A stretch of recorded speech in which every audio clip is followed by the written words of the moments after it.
Captain Sarah Martinez stood at the observation window of Deep Space Monitoring Station Theta 7, watching distant stars shimmer through the specialized filters. Most species in the Galactic Confederation considered these stations obsolete, relics of humanity's quaint insistence on maintaining analog monitoring systems alongside the standard quantum arrays. But humanity had learned long ago never to put all their eggs in one basket, as Sarah's grandmother used to say. "Captain, you might want to take a look at this." Lieutenant Chen's voice carried an unusual edge of excitement from his station at the primary radio telescope array.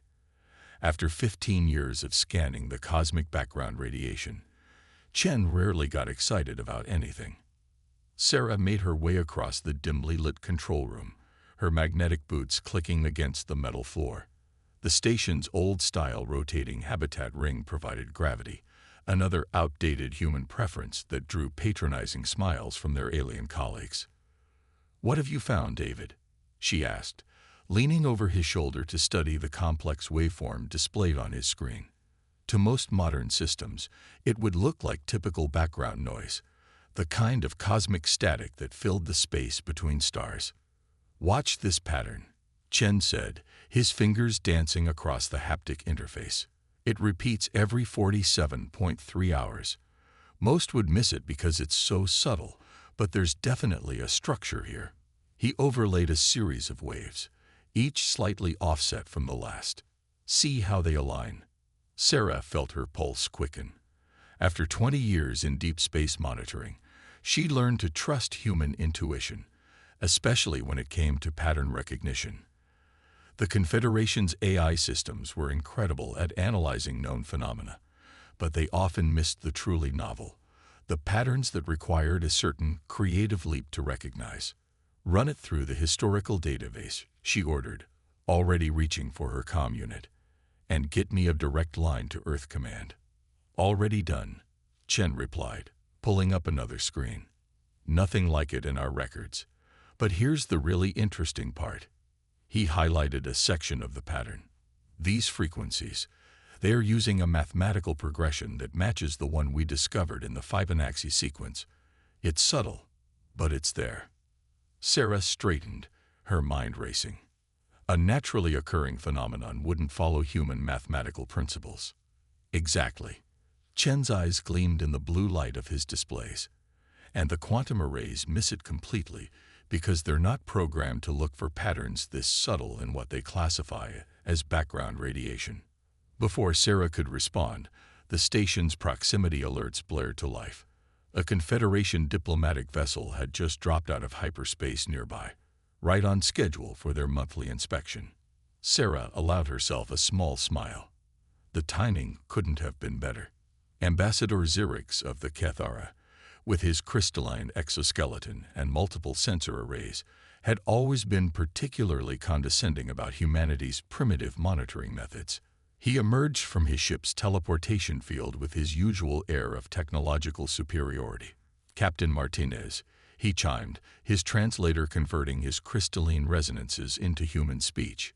"I trust everything is operating within acceptable parameters, though why your species insists on maintaining these historical installations remains beyond my comprehension." Sarah gestured to Chen's station. "Actually, Ambassador, we've made a rather interesting discovery. Lieutenant, please show the Ambassador what we found." As Chen walked the Ambassador through the data, Sarah watched Xerix's crystalline form shift through various frequencies, the Keth-era equivalent of changing facial expressions. The final pattern was unmistakable, disbelief mixed with dawning recognition. "Impossible," he hummed, his crystalline structure vibrating with agitation. "Our quantum arrays would have detected any significant signal patterns in this sector centuries ago." "With all due respect, Ambassador," Sarah replied, "sometimes the old ways see things that newer technology misses. Human pattern recognition, combined with our primitive monitoring systems, can pick up subtleties that might be filtered out by more advanced algorithms." Xerix's central crystal cluster pulsed rapidly, a sign of intense computation. This changes everything."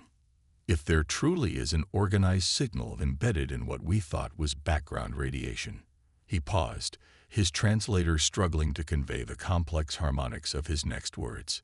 Perhaps there is value in maintaining certain traditional methods. Sarah nodded, keeping her satisfaction carefully hidden.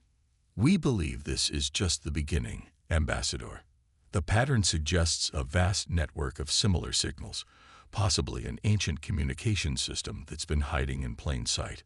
We'd like to propose a joint research initiative, combining Confederation quantum technology with human monitoring methods. As Xerix began coordinating with his superiors, Sarah returned to the observation window. Out there, hidden in the static between stars, an ancient message waited to be decoded. And humanity, with its stubborn insistence on maintaining the old alongside the new, had been the first to hear it. Chen joined her at the window. They never expect us to find anything with our outdated equipment, do they? Sarah smiled. That's humanity's greatest strength, David. We never threw away our old tools just because we got new ones. Every method of looking at the universe shows us something different, and sometimes the old ways see things that the new ways miss completely. The stars continued their eternal dance beyond the window, and somewhere in their silent symphony, an ancient message pulsed steadily onward, waiting for someone to hear its song. Humanity had finally begun to listen, and what they heard would change everything. The next 3 weeks aboard Theta 7 passed in a blur of activity. What had begun as a single anomalous pattern had revealed itself to be something far more complex. The station's mess hall had been converted into an impromptu command center, its walls covered with holographic projections showing signal patterns from across the sector. It's like finding a single thread and pulling it, Lieutenant Chen explained to the growing team of human and alien researchers, only to discover it's connected to an entire tapestry. He gestured to the largest display, where hundreds of seemingly random signal patterns had been overlaid. Each signal is meaningless on its own, but together they form a language. Sarah finished, stepping through the hologram. The three-dimensional representation of the signal pattern hung in the air like a ghostly symphony, each wave and frequency representing a different part of the message. The question is, what are they trying to tell us? The Confederation had finally acknowledged the significance of their discovery, sending some of their most advanced AI systems to analyze the patterns. But even their quantum computers struggled to make sense of the complex interplay of frequencies and mathematical relationships. Dr. Reena Patel, the station's linguistics expert, had been working nonstop since her arrival. The problem, she explained, pushing her thick-rimmed glasses up her nose, is that we're trying to decode this like a traditional language. But what if it's not just about the content of the messages? What if the medium itself is part of the message? Ambassador Xerix's crystalline form shimmered with interest. Explain, Doctor. Reena pulled up a new visualization. Look at how the signals propagate through space. They're not just carrying information. They are using the very fabric of space-time as part of their communication system. The background radiation isn't just a carrier wave, it's an integral part of the message. Sarah felt a chill run down her spine as the implications became clear. They weren't just building a communication network, she said slowly. They were weaving it into the fundamental structure of space itself. That's when the first warning came. The station's old-style radio arrays picked it up first, a sudden shift in the pattern, a discordant note in the cosmic symphony they'd been studying. Chen was the first to recognize what it meant, his hands flying over his console as he isolated the new frequency. "Captain," he called out, his voice tight with urgency. "The pattern's changing. It's accelerating." The holographic displays flickered as new data poured in. The elegant mathematical progressions they'd been studying began to shift, their peaceful rhythms transforming into something more urgent, more insistent. "It's like an alarm," Reena whispered, her eyes wide behind her glasses. "The network isn't just carrying a message. It's reacting to something." Ambassador Xerix's crystalline form vibrated with concern. "Our quantum arrays are detecting no anomalies, Perhaps your equipment is malfunctioning. But Sarah knew better. She'd spent too many years working with these primitive systems to doubt them now. Lieutenant Chen, start recording everything. Dr. Patel, I want you to focus on these new patterns. Something's coming, and this network is trying to warn us. The next few hours were a frenzy of activity. The signal changes spread like ripples across the sector, each monitoring station picking up the shifted patterns one after another. It painted a clear picture of propagation. Something was moving through space, something that had triggered this ancient warning system. Got it. Rena's excited shout cut through the tension. She'd been working with a combination of traditional linguistic analysis software and her own intuition, finding patterns that the Confederation's AI systems had missed. The base message, it's not just mathematical. There are emotional components encoded in the frequency variations. Fear, urgency, a warning about. She paused, double-checking her calculations, about something that travels between the stars, something that the builders of this network fled from. Sarah felt the weight of command settle heavily on her shoulders. They had thought finding the signal network would be their greatest discovery. Now it seemed it was just the beginning. Whatever had caused the network's builders to embed their warning into the very fabric of space was out there, moving again, and humanity's obsolete monitoring stations might be the only things capable of tracking its approach. Ambassador, she said, turning to Xerix, I need you to convene an emergency session of the Confederation Council. The pattern isn't just speaking anymore, it's screaming, and we need to make them listen. As the ambassador's crystalline form shimmered away to his ship, Sarah turned back to the holographic displays. Somewhere out there in the darkness between the stars, something was stirring. The ancient network had awakened to sound a warning, and humanity's stubborn attachment to their old technologies had made them the first to hear it. The question now was, would the rest of the galaxy listen in time? The Confederation Council chamber was a marvel of alien architecture, its crystalline spires stretching up into the artificial atmosphere of Unity Station. Sarah stood at the center of the vast circular chamber, surrounded by representatives from 100 different species. Her primitive uniform felt out of place among their sophisticated environmental suits and biomechanical interfaces. You expect us to mobilize the combined fleet based on signals from outdated monitoring equipment. The Vorax ambassador's metallic scales rustled with skepticism, signals that our quantum arrays cannot even detect. Sarah took a deep breath, remembering her grandmother's advice about patience. The holographic display behind her showed the pattern analysis from Theta 7, now combined with data from dozens of other human monitoring stations across the galaxy. The evidence is clear, she stated, her voice steady. The signal network isn't just active, it's changing. Something is approaching, something that caused an advanced civilization to embed warnings into the very fabric of space itself. Dr. Paddle stepped forward, her hands moving through the holographic data with practiced ease. We've decoded more of the emotional signatures in the transmission. The ancient builders weren't just warning about a threat. They were providing instructions. Look at this pattern here. The display shifted, showing a complex interweaving of frequencies that pulsed like a living thing.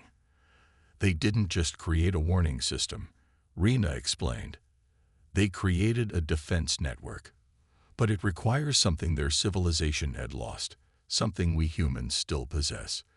The ability to interpret and respond to patterns intuitively, without relying solely on artificial analysis. A murmur ran through the assembled ambassadors. Lieutenant Chen, monitoring the signal networks from a portable station, suddenly straightened. Captain, the pattern's changing again. The propagation speed is increasing. The chamber's main display screen came to life, showing a map of the galaxy overlaid with the signal network they'd discovered. Points of light pulsed in sequence, like neurons firing in a vast cosmic brain. The pattern of activation was clear now. Whatever had triggered the warning was moving faster, getting closer. Even if what you say is true, the Kethera Prime Minister's crystalline form resonated. What do you expect us to do? Our most advanced defensive systems rely on quantum technology. if this threat cannot be detected by our arrays, then we adapt, Sarah interrupted, her patience finally wearing thin. Humanity has survived countless challenges, not because we had the most advanced technology, but because we never stopped using what worked. We kept our radio telescopes alongside quantum sensors. We maintained analog systems beside digital ones. We trusted human intuition alongside artificial intelligence. She gestured to the display, where the warning signals were now pulsing with increasing urgency. The builders of this network were more technologically advanced than any of us, but they lost something in their pursuit of advancement. The ability to see patterns in chaos, to trust instinct alongside logic. That's why they embedded their warnings in a form that only less advanced civilizations might notice. Ambassador Xerix moved forward, his crystalline structure catching the light. Captain Martinez's words have merit. The humans' discovery of this network proves that sometimes the old ways see what the new ways miss. But what do you propose? Sarah nodded to Chen, who brought up a new display. We've been working on a way to integrate our monitoring systems with Confederation quantum technology. Not to replace either, but to create something new. A hybrid defense network that combines the best of both approaches. The display showed a series of human monitoring stations, their old-style radio arrays now augmented with crystalline quantum processors. We can use our stations to detect and track whatever's coming, while Confederation technology provides the computing power to coordinate a response. But we need to act now. The chamber erupted in discussion, but Sarah could see the shift in their attitude. The dismissive skepticism was giving way to cautious consideration.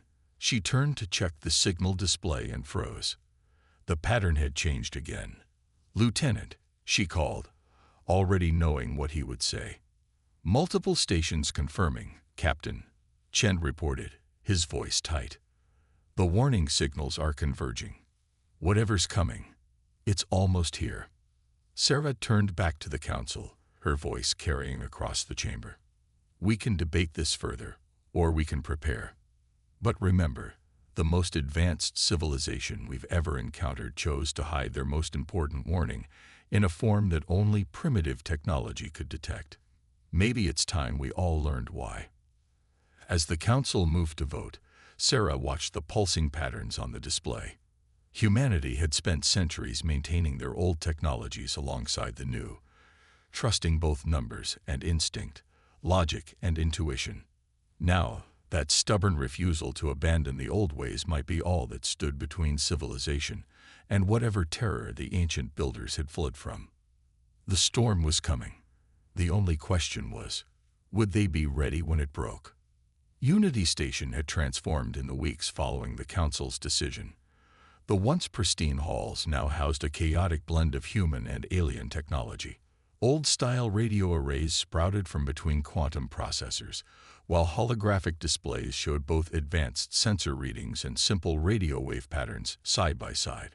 Sarah stood in the newly established Strategic Command Center, watching as human operators worked alongside alien technicians. The integration hadn't been smooth. Trying to combine technologies separated by centuries of advancement was like attempting to connect stone tools to quantum computers. But they'd done it. Final calibration complete on the Perseus Arm network. Lieutenant Chen reported from his station, now augmented with crystalline interfaces.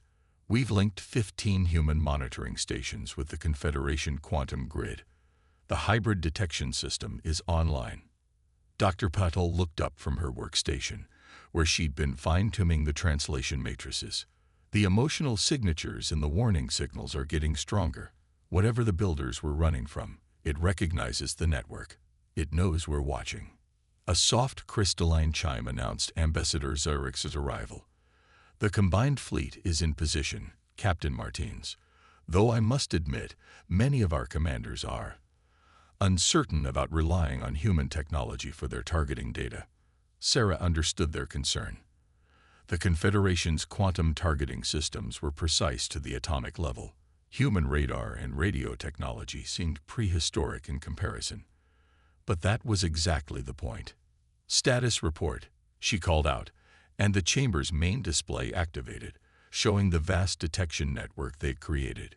Human monitoring stations glowed like red beacons, connected by waves of quantum energy to form a vast web across this sector of space. Multiple stations reporting pattern shifts, Chen announced, his fingers dancing across both holographic controls and physical switches. The signal coverage is complete. If anything enters this sector, we'll know about it. That's when they felt it, a subtle vibration that ran through the station's superstructure. At first, Sarah thought it was a mechanical malfunction. Then she saw the displays. Every detection system, from the most advanced quantum array to the simplest radio telescope, was registering the same thing, a distortion in space itself, moving toward them at impossible speeds. Contact. Chen's voice carried above the sudden flurry of activity. The pattern. It's not just changing anymore. It's singing. On the displays, the ancient warning network had come fully alive. The subtle mathematical patterns they'd first detected had transformed into a complex symphony of signals, each frequency and wavelength carrying part of a message that had waited millennia to be heard. "It's beautiful," Rena whispered, her eyes fixed on the translation matrices. The builders weren't just warning us. They were giving us instructions, showing us how to use the network itself as a weapon. Sarah felt a moment of clarity as she watched the patterns shift and flow. They built it this way on purpose, she realized.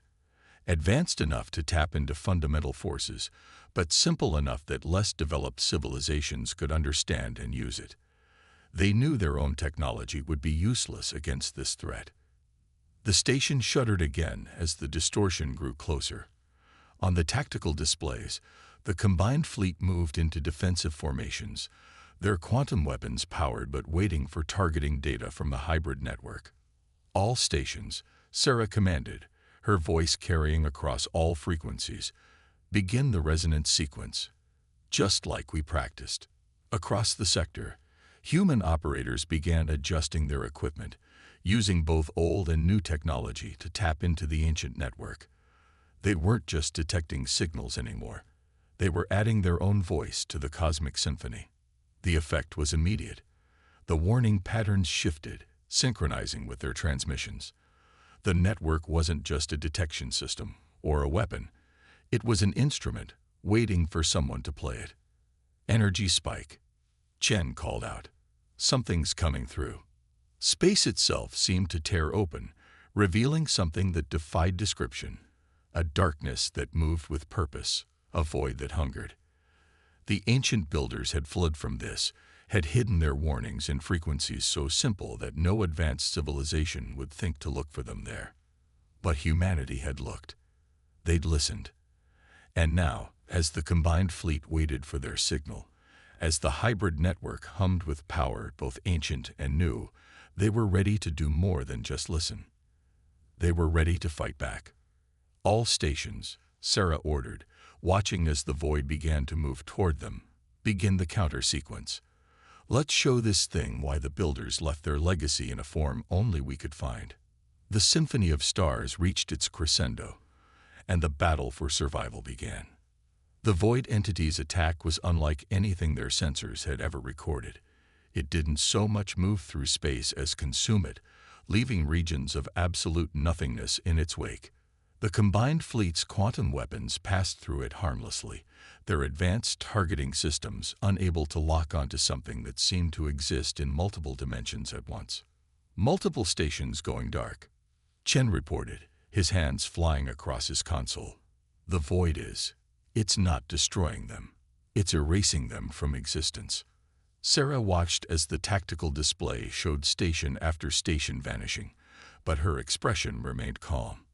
Each lost station was a tragedy, but they had planned for this.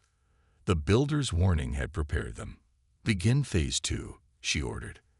"All remaining stations, initiate the resonance cascade." Across the sector, human operators began adjusting their antiquated radio arrays, each broadcasting on frequencies that seemed random but formed part of a larger pattern. The ancient network responded, its signals amplifying and transforming their broadcasts into something more. "The void entity is reacting," Rena announced from her station, where she monitored the emotional signatures in the network. It recognizes this. It fears this. Ambassador Zerix's crystalline form vibrated with astonishment. Impossible. How can such primitive technology affect a trans-dimensional entity? Because it's not just the technology, Sarah explained, watching as the patterns on their displays began to shift. It's the combination of old and new, the merger of intuition and precision. The builders knew that pure technological advancement wasn't the answer. It's the harmony between different approaches that creates true power. The void entity seemed to pause in its advance, its darkness rippling with what might have been uncertainty. The network's signals grew stronger, forming complex interference patterns that even the most advanced AI struggled to analyze. But human operators, trusting their intuition and experience, understood what needed to be done. All stations, Sarah commanded, full broadcast. Everything we got, from quantum pulses to simple radio waves. Let's show this thing what harmony really means. The response was immediate and overwhelming. Each surviving station, each ship in the combined fleet, began broadcasting on all frequencies. The ancient network amplified their signals, transforming them into something that transcended traditional physics. They weren't just transmitting energy. They were weaving a new pattern into the fabric of space itself. The void entity recoiled, its darkness fragmenting as it encountered something it couldn't simply consume or erase. The pattern they were creating wasn't just a weapon. It was a fundamental restructuring of local space-time, making it inhospitable to the entity's very existence. It's working, Chen exclaimed. The void is losing coherence. But he hesitated, checking his readings. The power requirements are enormous. We can't maintain this level of broadcast for long. Sarah nodded. They had known this would be a one-shot opportunity. All stations, prepare for maximum output. Focus everything on the convergence point. Across the sector, human and alien crews worked in perfect synchronization.